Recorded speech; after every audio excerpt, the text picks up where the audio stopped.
So hello everyone, आज की इस वीडियो में आपका स्वागत है। आज हम डिस्कस करेंगे वैदिक एज, जिससे कि आपका टीजीटी कमीशन में क्वेश्चन बनते ही बनते हैं। 2 से 3 क्वेश्चन आपको इसमें देखने को मिलेंगे। सो बिना किसी देरी के शुरू करते हैं। ये क्लास आपके लिए बहुत हेल्पफुल रहेगी। सो आपका जो क्वेश्चन नंबर 1 है वो है कि कौन सा प्राचीन भारत का सबसे पुराना ग्रंथ है? ए महाभाष्य, अर्थशास्त्र, ऋग्वेद या फिर मनुस्मृति। तो इसका जो सही आंसर है वो होगा आपका ऋग्वेद,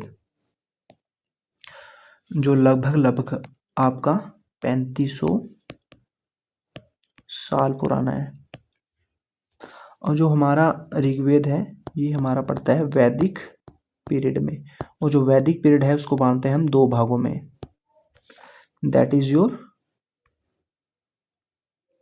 ऋग्वैदिक काल,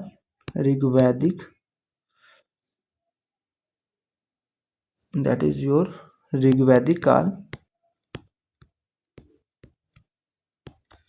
जिसे पूर्व वैदिक काल भी बोलते हैं। और दूसरा है आपका उत्तर वैदिक काल।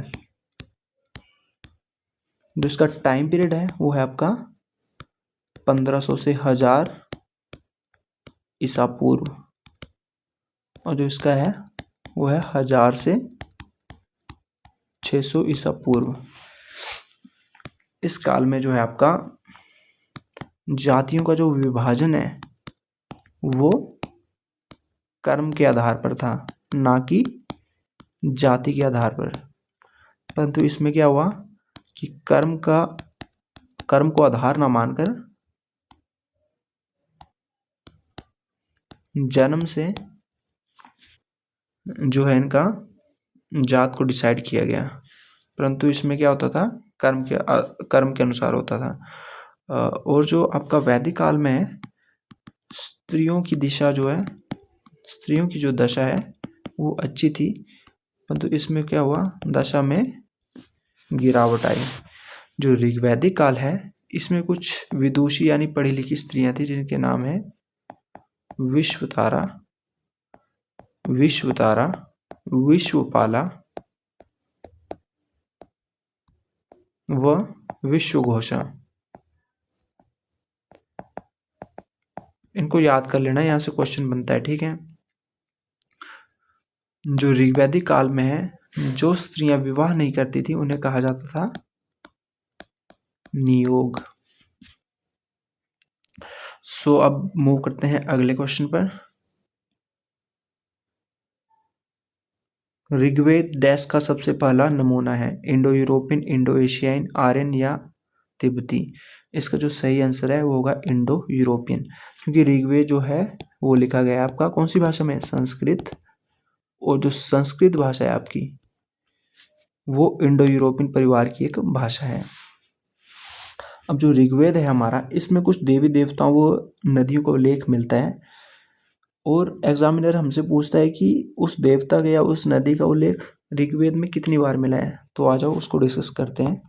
जैसे इंद्रदेव हो गए, अग्निदेव, विष्णुदेव और शिव जी।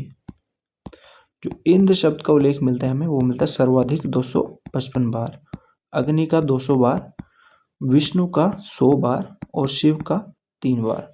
और जो नदियां हैं जैसे सिंधु, सरस्वती, यमुना और गंगा। सिंधु का मिलता है 55 बार, सरस्वती का मिलता है 50 बार, यमुना का मिलता है 3 बार और गंगा जी का मिलता है 1 बार। सो अब अगले क्वेश्चन पर मूव होते हैं, जो कि है हमारा कि उत्तर वैदिक काल में हल के देवता थे। कि उत्तर वैदिक काल में हल के देवता कौन थे? इंद्र, ब्रह्मा, विष्णु या फिर वरुण। तो इसका जो सही आंसर होगा वो होगा इंद्र, ठीक है। जो उत्तर वैदिक काल के प्रमुख देवता थे वो कौन थे? वो थे आपके प्रजापति। और वैदिक काल के प्रमुख देवता वो थे आपके इंद्र। और जो आपका उत्तर वैदिक काल है इसमें आपका लोहे की खोज हो चुकी थी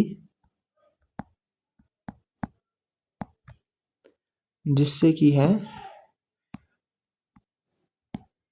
कुरु तथा पांचाल शक्तिशाली गणराज्यों के रूप में उभरे थे। अब जो हमारा वैदिक पीरियड था, जो हमारा वैदिक काल था, इसके समय में उषा जो देवी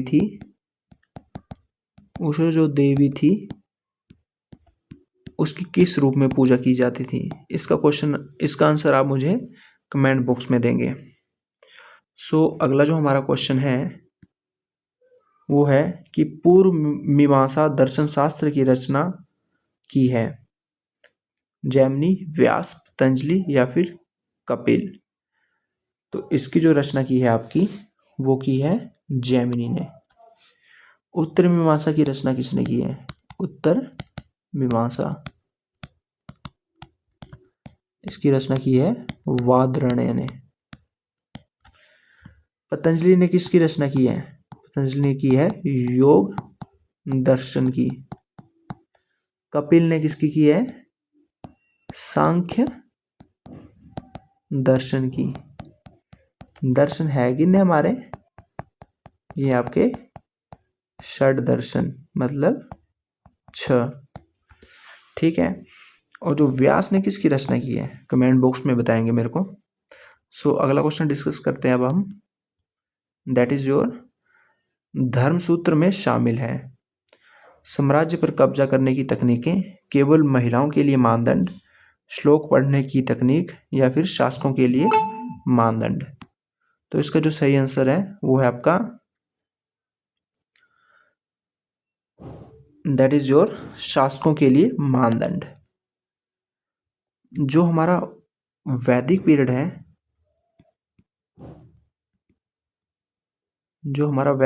है, इसकी कुछ इंपॉर्टेंट बातें, जैसे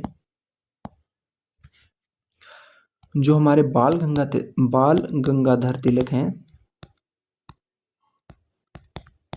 हैं, इन्होंने जो वैदिक सभ्यता के निवासी थे आर्य, उनके बारे में ये बताया कि ये आपके कहाँ से आए थे? ये आए थे आपके उत्तरी ध्रुव से। और जो हमारे दयानंद सरस्वती जी थे, दयानंद सरस्वती, इन्होंने कहा कि ये कहाँ से आए थे? तिब्बत से आए थे। ठीक है, परंतु आपको पता है कि सर्वमान्य मत किसका है? वो है आपका that is your Max Muller का। और जो हमारा ऋग्वैदिक काल में जो है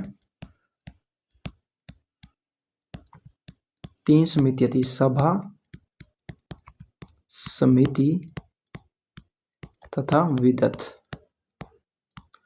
जो सभा है ये जो है विद्वानों की सभा होती थी और स्त्रियां भी इसका भाग होती थी। समिति होती थी आम जनमानस की सभा, और जो विदत था ये होती थी धार्मिक प्लस सैन्य मामलों की सभा। जो है उत्तर वैदिक काल में आगे चलकर जो है सभा का पतन हो गया था और स्त्रियों को उनसे निकाल दिया गया था। और जो आपका ऋग्वेद है, इसमें आपके 10 मंडल हैं, 10,600 मंत्र हैं और 1028 श्लोक हैं। जो 10 मंडल हैं, इसमें से पूछ लेता है कि आपका 9वें मंडल में क्या है, तीसरे मंडल में क्या है। जो आपका तीसरे मंडल में है वो है आपका गायत्री मंत्र, जो कि किसको समर्पित है? सावित्र देव माने सूर्य देव। जो चौथा मंडल है वो कृषि के बारे में बात करता है, और जो 7वां मंडल है वो दशराग युद्ध के बारे में बात करता है। मेरे को बताएंगे कि 10 राग युद्ध में कौन जीता था? कमेंट बॉक्स में बताएंगे कि कौन जीता था इस युद्ध में। और जो 9वां मंडल है वो बताता है आपको सोम देवता के बारे में, या सोम जो है एक पेय पदार्थ भी होता था। और जो 10वां मंडल है ऋग्वेद का, वो हमें बताता है कि जो ये आपके वर्ण व्यवस्था जो 4 भागों में है हमारी, ब्राह्मण क्षत्रिय वैश्य शूद्र, ये आपका उसके बारे में बताता है। आपको पता ही होगा कि हमारे वेदों की संख्या कितनी है, 4। कौन कौन से? ऋग्वेद, दूसरा सामवेद, तीसरा यजुर्वेद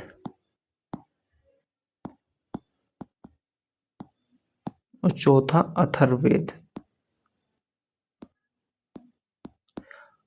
अब मैं आपसे पूछूं कि इन वेदों की रचना किसने की है, तो आप मुझे बताओगे कि सर किसी ने नहीं, ये जो है क्या है, दैवीय ग्रंथ हैं, इनकी रचना नहीं,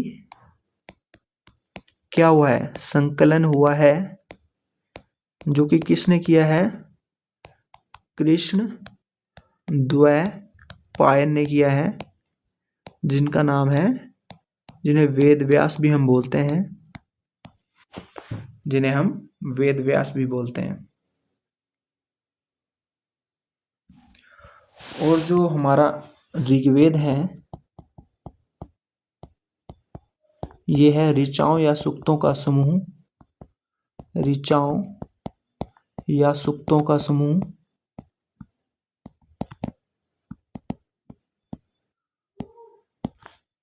इसका जो उपवेद है वो है आयुर्वेद। क्या है? आयुर्वेद, जिसकी रचना किसने की है, धन्वंतरी ने। जो सामवेद है ये भारतीय संगीत के जनक के रूप में से जाना जाता है, भारतीय संगीत के जनक के रूप में इस वेद को जाना जाता है। और इसका उपवेद क्या है, इसका उपवेद है गंधर्व वेद, गंधर्व वेद, जिसकी रचना किसने की है, भरत मुनि ने।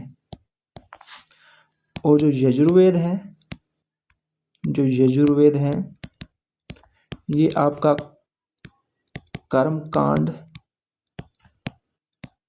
प्रधान वेद है, और इसे गद्य व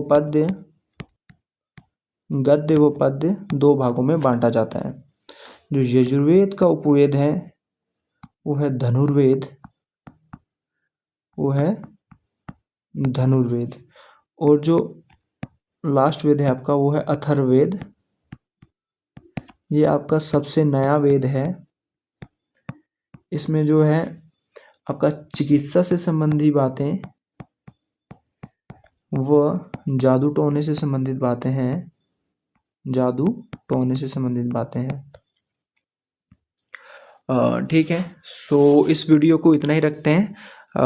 अगले लेक्चर में हम डिस्कस करेंगे आपका मोस्ट प्रोबेबली जैन धर्म और बौद्ध धर्म, और उससे आगे हम देखेंगे कि क्या करना है। So thank you and keep watching.